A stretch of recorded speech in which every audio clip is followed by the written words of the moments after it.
And I've titled the talk The Interpreter of Maladies, a title that's inspired partly by Jhumpa Lahiri's Pulitzer Prize-winning book, but also inspired by Siddhartha Mukherjee's book, The Emperor of Maladies. And the way I think about artificial intelligence and computational pathology is that it really becomes an interpreter of various different sicknesses, diseases, and really helps provide additional information that could maybe not be discerned based of visual inspection of the data alone. As the saying goes, no conflict, no interest. So I should declare these collaborations that we have with industry, where we are working with our partners to be able to translate some of the discoveries we're making in the lab out into the clinic. I guess if I'm being completely honest, my true disclosure is the fact that I also have a social media account. You can see the Twitter handle here. If any of what I present here today resonates with you, you find interesting, please feel free to give me a follow. So just to launch into the problem statement, why are we talking about AI and computational pathology? Well, the simple reason is that when you look at the statistics around a disease like cancer, these are really staggering statistics. Now, 1 in 2 men in the United States will be diagnosed with some form of cancer in his lifetime. 1 in 3 women will be diagnosed with some form of cancer in her lifetime, meaning that up to 40% of the adult population, at least in the United States, is going to be diagnosed with some form of cancer in their lifetime.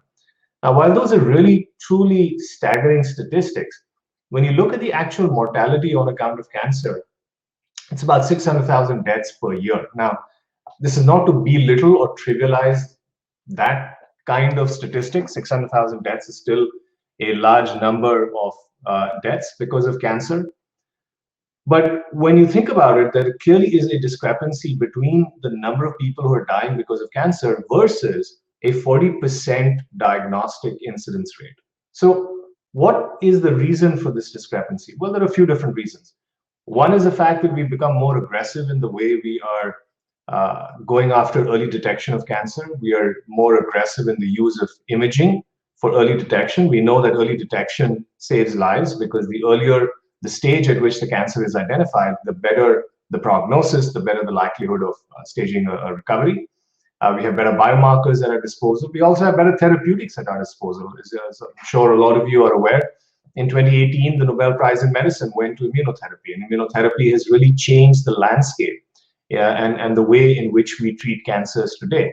But if we're completely honest, at least one of the reasons why there is a discrepancy in the mortality versus the diagnostic incidence is that we are over-treating and over-diagnosing a large number of cancers today.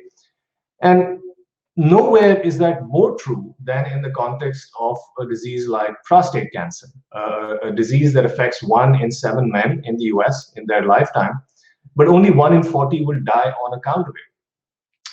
And the reason is that prostate cancer generally is a fairly indolent disease. That is, it is not very aggressive.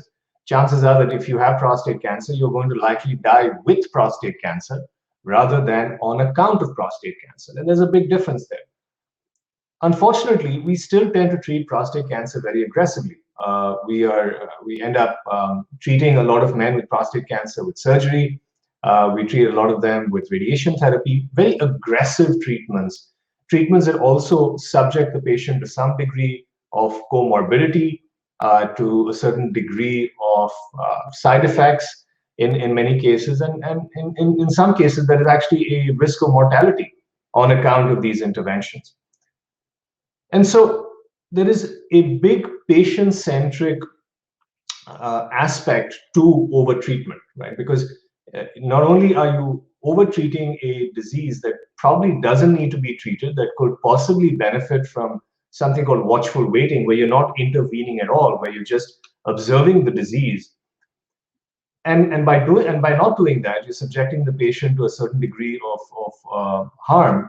There is also, in the US, certainly, an issue of financial toxicity, which is that you are subjecting a number of these cancer patients to fairly expensive treatments, to fairly expensive procedures, which in many cases they may not need to undergo in the first place. And these are some again, really startling statistics from a few years ago, but which also hold true today.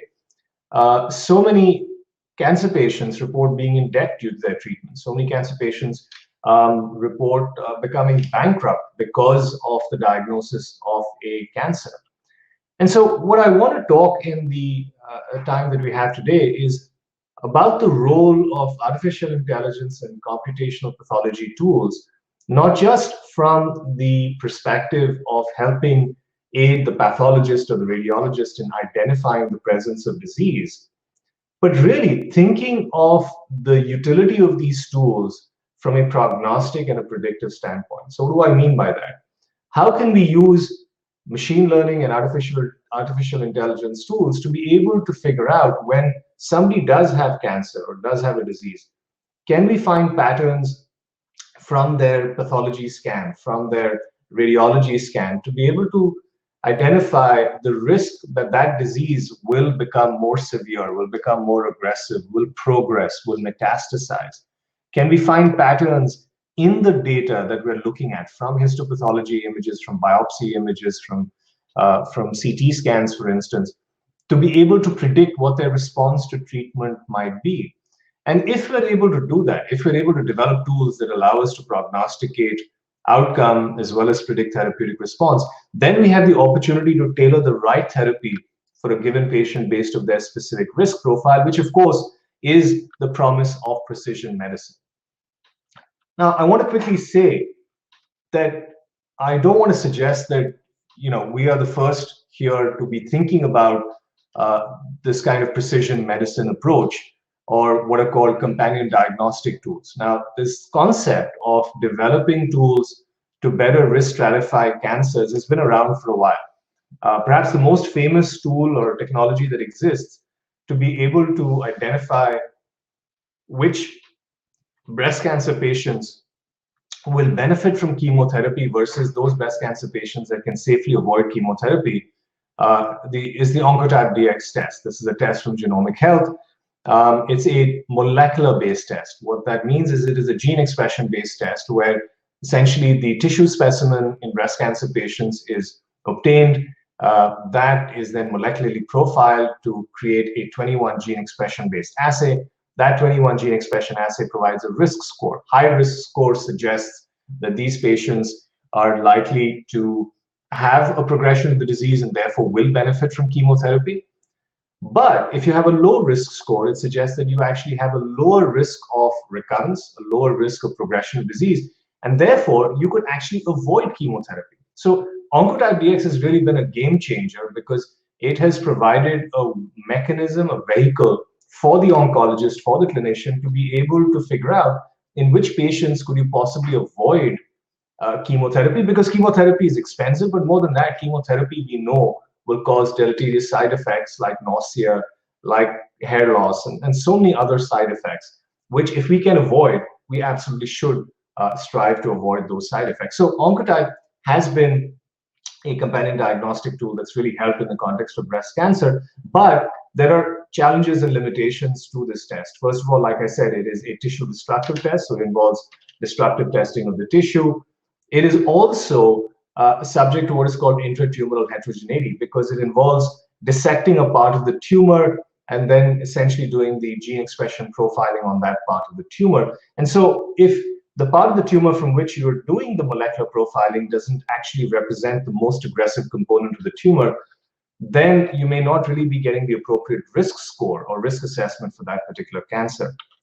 On the other hand, if you look at a standard tissue slide, if you look at a standard H&E image, that provides a significant amount of information about the tumor. Like Dr. Patel said in her introductory remarks, that there is a huge opportunity to look at standard H&E slides with digitization, with digital pathology, because it provides an opportunity to use artificial intelligence and computational imaging to go in and start to find patterns relating to the arrangement of cancer cells, to look at the appearance of different tissue compartments, and to be able to convert your standard tissue slide into a series of quantitative measurements that now are able to describe the appearance of the tumor in really an unprecedented way, in a way that simply is not possible based on visual assessment or visual discernment of the tumor by a pathologist, by doing this manually. So just an example of some of the kind of patterns and features that our machine algorithms, our AI algorithms are able to prize out. By using AI, we're able to find individual cancer cells. These are the red dots that you see here, automatically identified by the machine.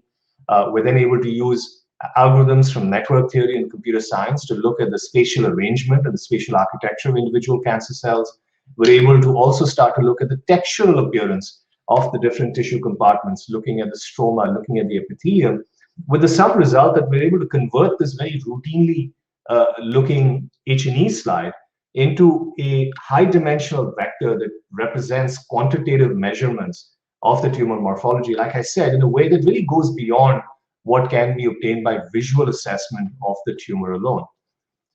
Now, there's been a lot of work around AI for diagnosis of the disease, so helping the pathologist in identifying the presence of lymph node metastasis or cancer presence on slides. But about 10 or 11 years ago, my group and our collaborators had this idea that if you looked at an assay like Oncotype DX, which involves destructive testing of the tissue, what if we could try to come up with a way of predicting which